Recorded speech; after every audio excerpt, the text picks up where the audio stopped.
you've got YouTube, you've got Instagram, you've got Facebook, you've got TikTok, you've got all of these things. Whatever it is you want to start doing, do it now. What's great is you have all these things. What's not so great is you don't have any excuses. So start building that content now. Welcome to the Next Level Journalist, where you will hear from some of the best journalists in the business or who have been there, done that, and willing to share with you what they've learned so you can get better, faster. My guest today is the host of Good Morning Texas on WFAA-TV in Dallas, Texas. Hannah Davis, thank you so much for making time for this today. Of course, happy to be here. How are you? I'm doing great. I know this has been kind of a long time coming. I reached out to you months ago. We couldn't get on the same page, but we have a mutual connection who I have a lot of respect for, Shannon Murray. So I just love seeing how fast she grew in her role, and I always respected her as a journalist. So when she said, hey, you need to talk, you were literally, if not, I think you were the first person she referred to me. So I'm excited what you're going to share with everyone who sees this and hears this today. Well, I hope I don't disappoint. For those that don't know, Shannon Murray is an anchor and reporter at the Fox affiliate in Dallas, Texas. She's a fantastic journalist, and one way she's really set herself apart is she also does Instagram stories with news updates, because people our age aren't watching TV and they still need to be informed, and that's grown in a big way. She's also one of my very best friends. So that's my little plug for Shannon. Yeah, and a little plug, already some value that the IG stories. So thinking innovatively, and look at Hannah already giving you some tips. So haven't even asked her a question yet. So we know we're in for a good one. So Hannah, take us down memory lane, if you will, just a Cliff Notes version of your TV career journey, and bring us up to date. TV career journey started when I was a senior in college, and I had no idea what I wanted to do, and I was still showing up to some of my college courses in pajama pants and probably still feeling a little rough from the night before. And I realized, oh my goodness, I'm about to graduate. I was in a broadcast class at the time.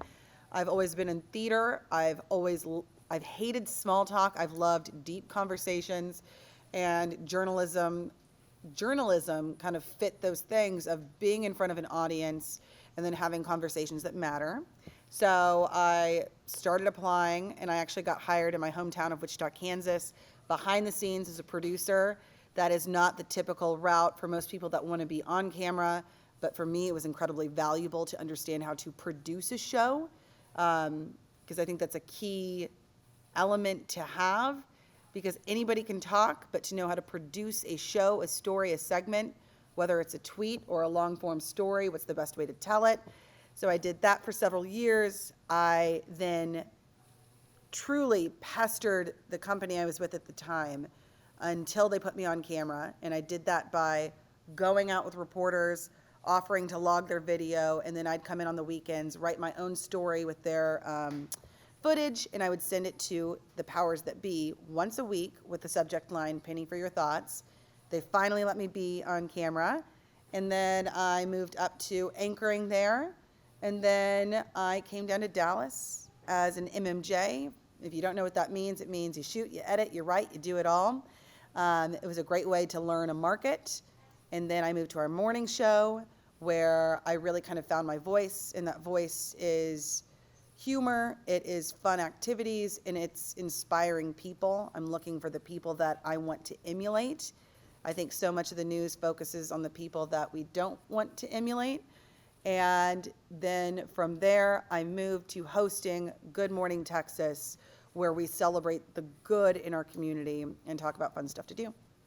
I love, well, for starters, I love a lot about that, but what focusing on the good stuff. There's plenty of good stuff, but, whatever you are looking for, you're going to find. If you want to find the bad, you'll find the bad, but, if you look for the good, it's there too. So I love that.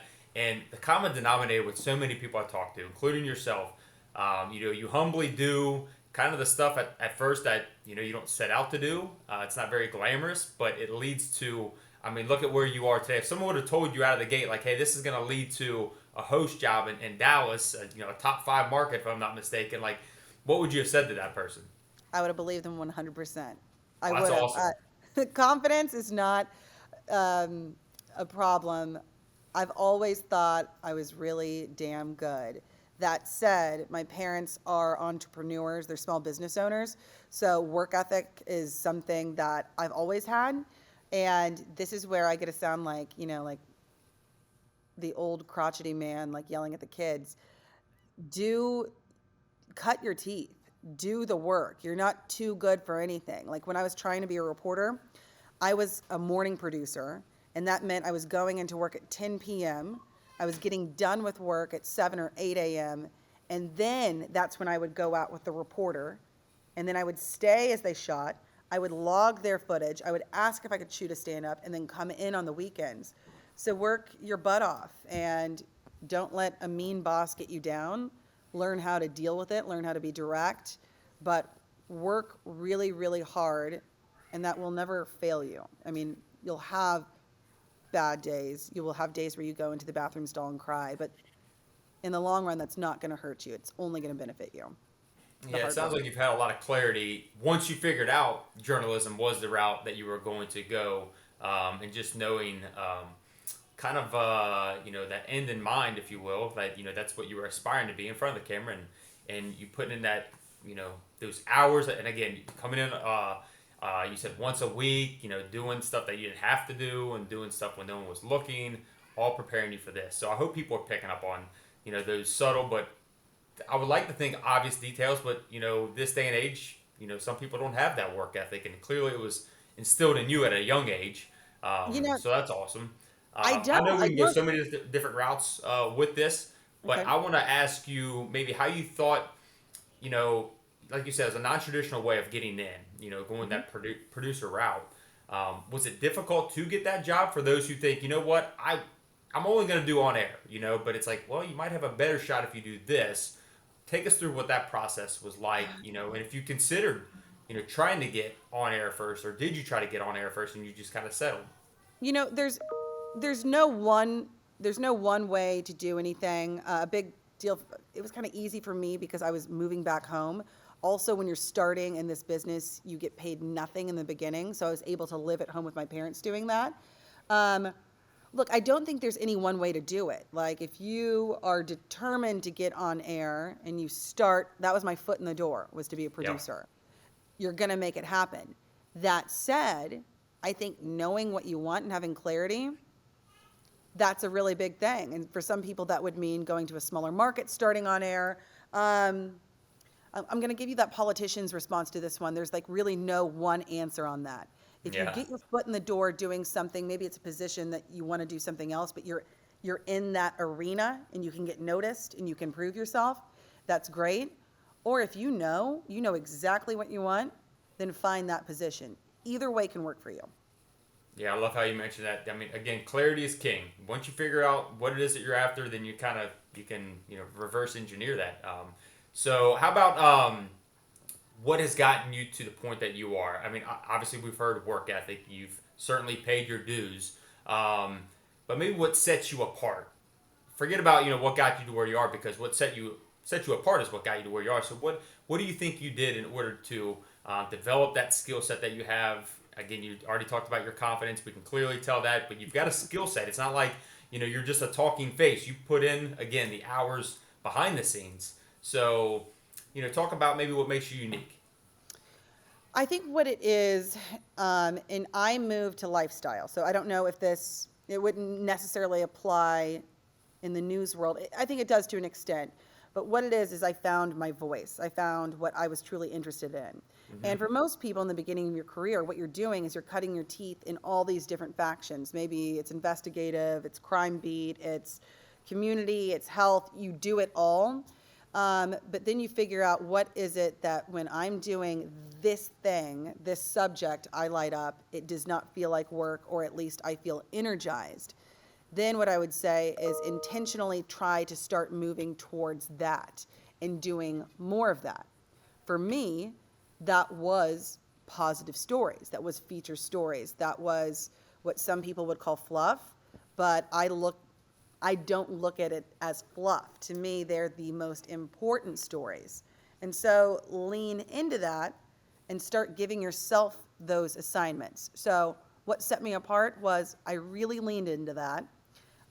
Some people would turn their nose down on the I don't know, the human interest piece, but to me, I know in my soul that's the most important to me, or that's what I gravitate towards. So I started being intentional about seeking those stories out, really making them sing when I would do it. And it's become a buzzword now, but trying to be as authentic as possible in my storytelling on air, not talking in a news voice, but talking Right. like a real person, and the idea of truly connecting with the audience. If I had to assess what got me to where I am or what allows me to do this position, I think it's those two things, keying in on the content that I like and being myself with an audience. Right. I personally, I think more aligned with you is like I have the human interest story, how impactful they can be. I love to tell a story. You clearly love to as well. Take us a little bit, or give us maybe an idea of your storytelling process. Maybe how you approach, um, a human interest story, because obviously those are significantly different than a report. So I mean, a Yeah. report, here's your facts, but how you approach telling a story, maybe. The way I look at um, this is going to sound so like head in the clouds, kind of righteous, but this is how I look at it. When I'm doing a piece, a human interest piece, and that can sound kind of generic, but essentially what that is when you tell an individual story. Maybe it's a mom who lost a child to cancer and now um, makes quilts for families that are waiting in the waiting room with their children at the hospital. So when you're telling that story, the way I look at it is I'm painting a portrait of a person, and I want this person to sit down and really look at that and say, this is how I see you. Because we get so busy in our day to day. And that mom who took her grief and her heartbreak to channel that into comforting others, she has her day to day. So I think none of us, all humans, I think we do a pretty bad job of sitting down and really being proud of who we are and what we do and the impact that we can have on other people's lives.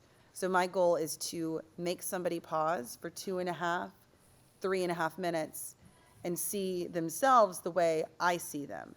That's my goal. How do you think you develop your skill set in regards to storytelling? Do you watch certain individuals? Do you have mentors? What's that been like for you? I would say number one is Oprah. If you go back to watch any of her shows back in the day, and she's one that anybody's going to bring up, but she takes any topic, and her entire goal was to connect with the audience that sees it.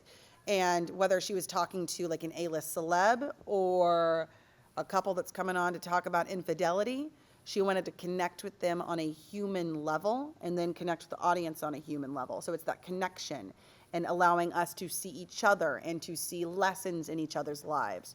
So I definitely would say Oprah's a big one. Of course, Steve Hartman is fantastic. He's a bit more poetic than I am. He's just an incredible writer. I'm trying to think of anybody else. Those are two really big ones. And also, I do segments on like fun things to go and do. And truly, kind of Guy Fieri. Like, he's funny, he connects, he doesn't take himself too seriously. There is an element, especially in lifestyle, of entertaining people. And I think he does a fantastic job of that. That's awesome. So how about maybe some challenges that come to mind? Obviously, we're still in a challenge, right? The season that we're in, it's never ending seemingly. So that's maybe one that you can talk about, or maybe a challenge that you've had in the past that you think, you know what, I remember this story I did, or I remember this assignment, I remember this particular day, that you had to, that you might have learned from, or made a big mistake and learned from. So anything that comes to mind in regards to your TV career and a challenging time that you had. Let me think about that one. Because there's a lot, and I know we learn the most from our mistakes or challenges. I will say early in my career, it was really, really tough to get where the company I was working for at the time to see me as an on-air person, because I started as a producer. So to Right. convince them of that, and it truly was me going out, doing a story every week, sending it every single week and refusing to get discouraged. And it's this idea of don't take anything personally. And some days I would. I'd go have like a drink with my girlfriends and be like, how do they not see what they have in front of them? Yeah. But being offended doesn't help you. You've got to think about what's your goal and just keep on chipping away at it. So that was a challenging time because it took about 2 years. And it also took me saying, oh, I'm going to leave. That also prompted the place I was working at the time to, I think, change their mind. You have to be serious. You have to be willing to walk away from the table if Yeah. you're really not getting what you're wanting. I would say that probably was the biggest challenge, was convincing others to see me in the way that I knew that I wanted to be seen, or that I felt that I really should be seen. That's what comes to mind right now. Sure. No, I know that's kind of a curveball one, but you even said No, it's a yourself, great like question. you experience them all the time, right? And sometimes Yes. some are much more subtle than others. I'll give you just a quick example for me. Like, it's obvious for me because I got fired from my first job, so that was a pretty challenging season. Not everybody experiences it, but Yeah. it was a quick reality how cutthroat the business can be. And I didn't Yes. do anything wrong. It was just they didn't think that I was up to their standards, so it was like that's like an obvious one for me. Yeah. So I guess it sounds like fortunately you haven't been the rug hasn't been pulled from underneath your feet, but you still had a challenge in that you had to prove yourself, right?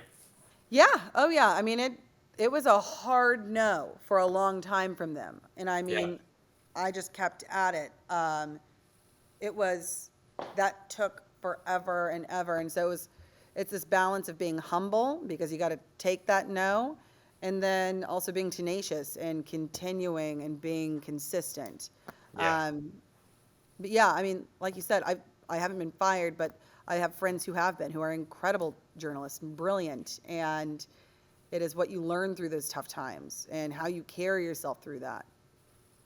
Yeah, I felt like I could easily have packed it in because I shouldn't say Oh obviously, yeah, I wasn't at home, so I had to move back home with the tail between my legs. But same instance though, they were basically telling you no, and so hopefully people are picking that up. Like you're gonna hear more no's, but at the end of the day, you only really need one yes, and once you have that's that, you and know, if you cannot take it personally, and I know that's so tough to say, but I say yeah, this like it's a practical thing for yourself more than anything.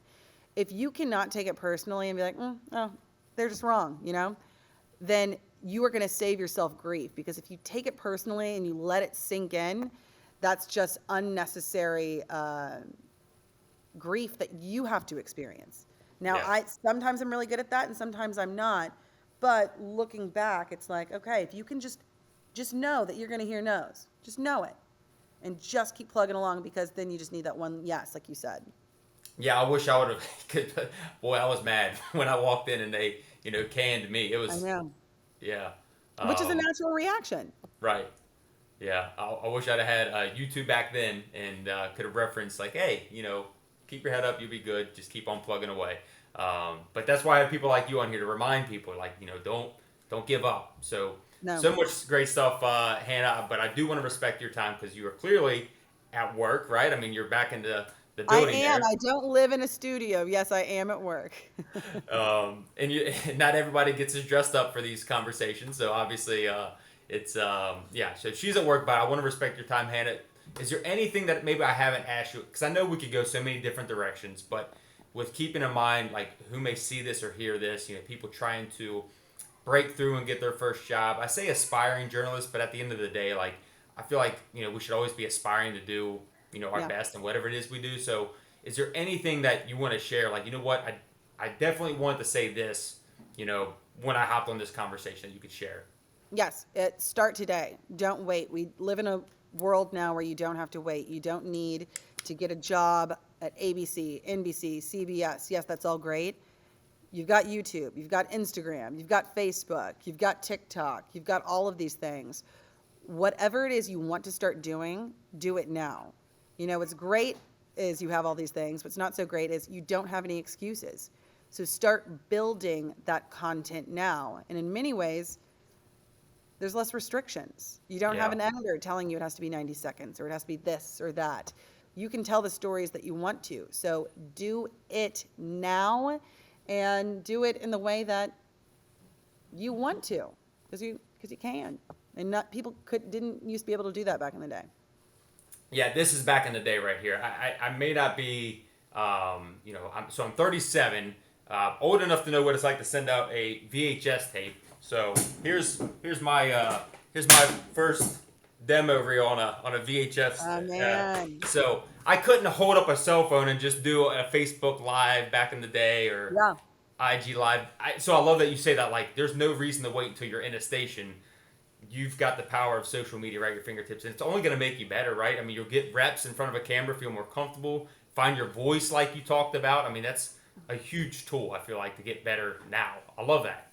Media has never been more democratized. Everybody has access to it. And I would actually say that you can get in front of more eyeballs on social media than you can on most television stations. I mean, working on TV, it gives you credibility because there are gatekeepers, and that's good because anybody can hop online. But if you're good at what you do and you have standards for yourself and you consistently put it out there on social media, I think that's a great way to build a following. So do it now. In fact, there's no aspiring anything anymore. You just are a journalist or a content creator.